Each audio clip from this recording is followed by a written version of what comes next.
Immediately and very concretely, what I can share with you is that in the 2016 budget, the national budget, which is the first full year budget under directly designed, directly architected by President Jokowi's government. In my ministry, the budget for trade promotion has been tripled. So it used to be about $25 million per year. It's been tripled to about $75 million per year. An even bigger expansion of promotional budget, I believe, took place at the tourism ministry. Again, my colleague from the tourism ministry can address it more accurately. I think it's an even larger multiple for the promotional budget. But actually, you touch upon a really critical issue, which is, I think, and the president definitely believes this, he believes that we're lousy, actually, at promotion. You know, compared to many other countries, we're so far behind. You know, we're really, really far behind. Which is why I have so much respect for all of you here in this room, because you know, I don't think it's that easy to find us. You know, it's not that easy to promote us because we've been very under-budgeted and very underperforming when it comes to promotion and telling the story of Indonesia. I think we have an excellent story to tell, like you said.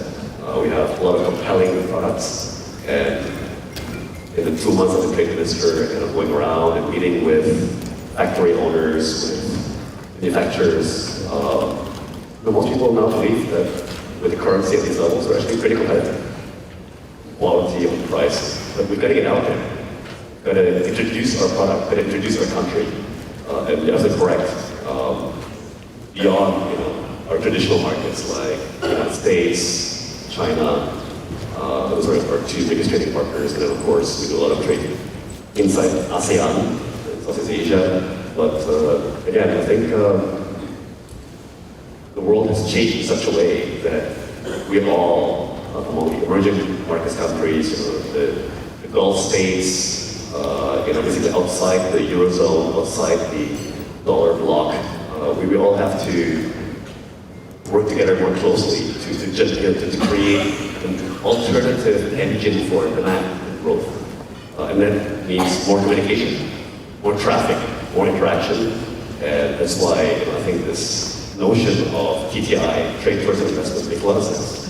I think maybe it starts with a casual vacation. So visit, have a good experience. Hey, it's great. If you like the products, bring them home, and maybe you say, all right, maybe I'll try exporting some of my things here. I'll try to sell a few things from my home country here, see how it goes, right? I bring a few things back, then you import, you sell more in Indonesia, suddenly your sales are big enough to warrant a factory in Indonesia. Right? That's sort of and then you invest, or vice versa. Right? Maybe you bring so much product from here to such a volume. I know that many of our top companies have then gone on to build factories in your countries, right? Either to produce products closer to the customer or to finish those goods, right? Maybe sort of export 2/3 finished goods and then you finish it up over there. But I see tourism and then trade and investment as sort of being part of a continuum.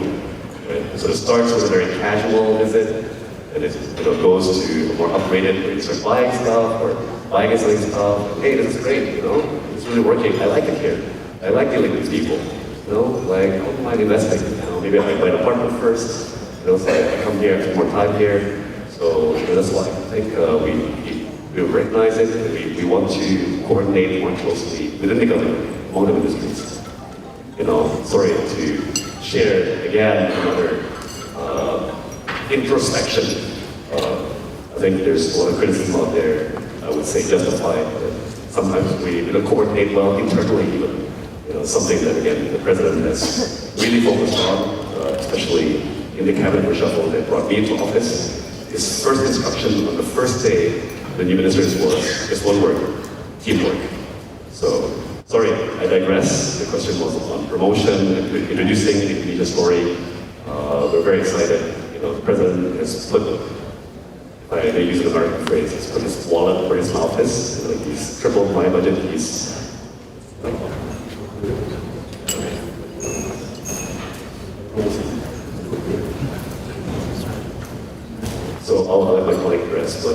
more than tenfold, more than 10 times the budget for tourism promotion in the 016 budget, the 015 budget.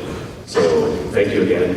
You put your finger on a really important issue. And then look, I'm not one of these one-sided people who thinks that only exports is good and all imports is bad. We want to see balanced trade.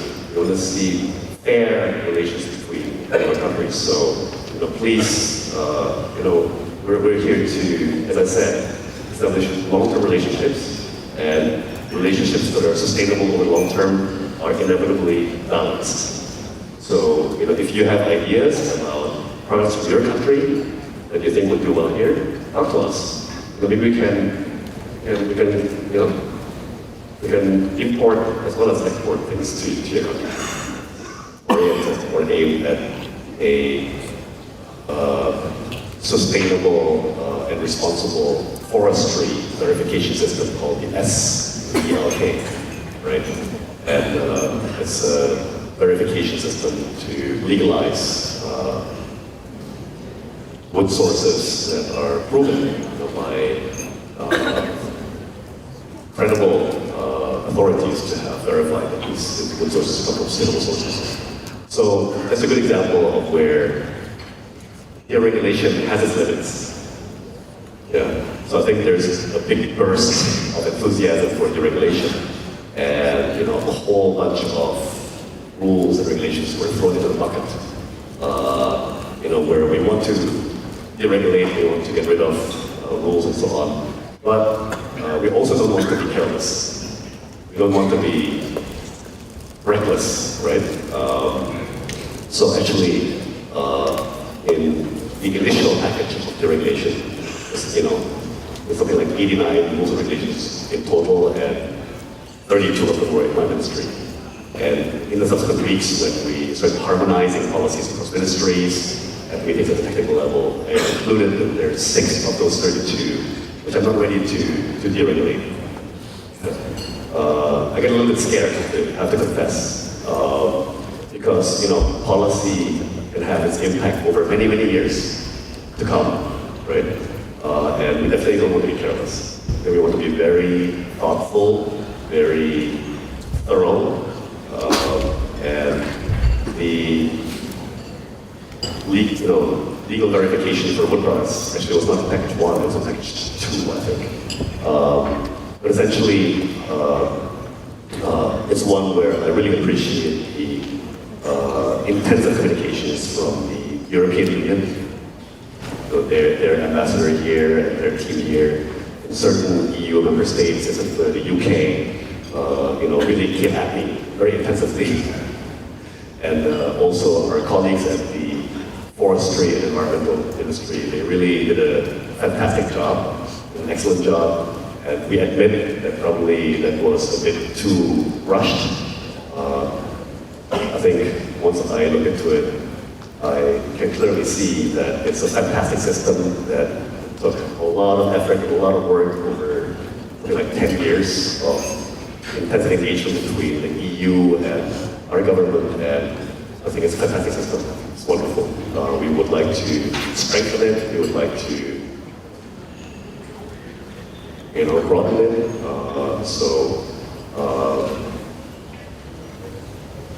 Perhaps there's a few tweaks here and there to make it simpler to implement, but the bottom line answer is we're strongly committed to this verification system for sustainable forestry. What you just described about being able to produce more of your raw materials domestically, I think that's a very positive and very important initiative.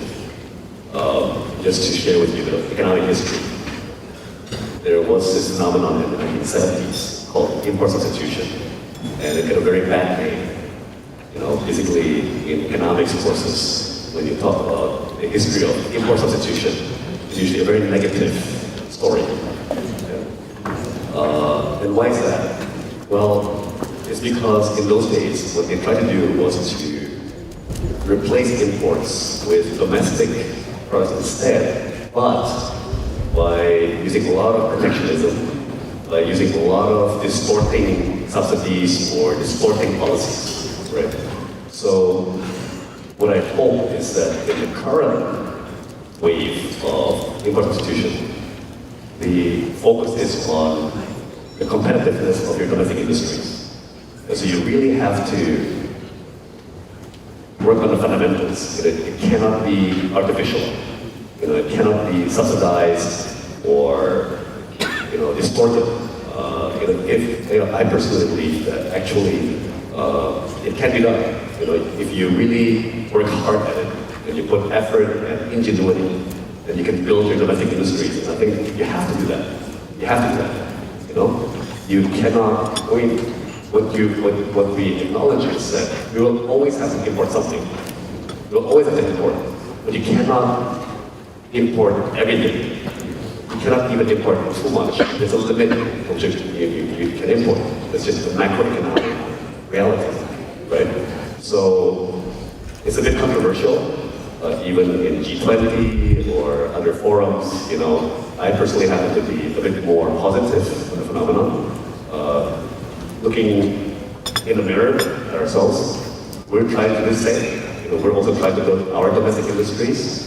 We're trying to push very hard so we become less import dependent. But that doesn't mean that we want to be close to imports. I think you have to be quite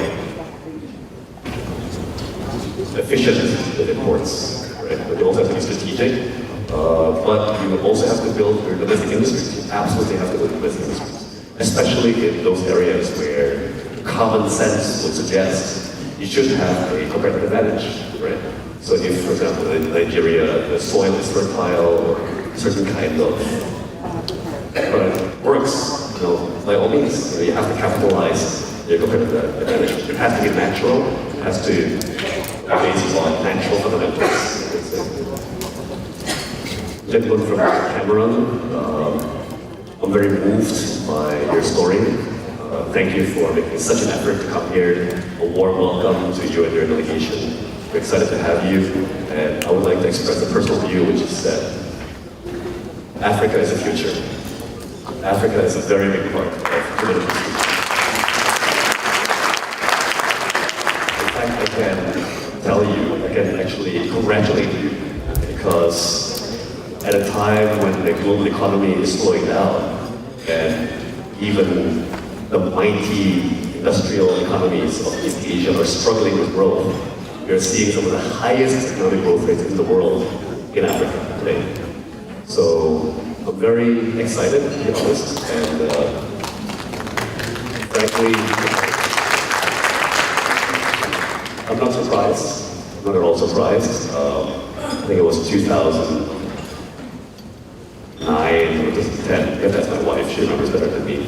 I went to a meeting of the World Economic Forum in Dar es Salaam in Tanzania, and I could already see very clearly the potential, the energy, the culture, and to me it was entirely obvious that Africa is going to do well. I think the reality of media is that we sometimes tend towards sensationalist news coverage, but not sufficiently towards all the modest, positive changes that happen year to year.